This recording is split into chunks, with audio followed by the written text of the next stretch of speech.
Näin ikään.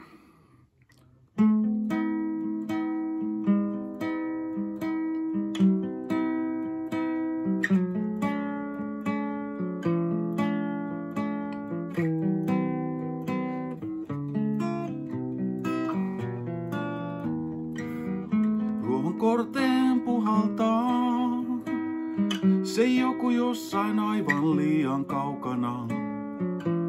Oli polvissa multaa ja ajatukset liisi puiden lapoissa.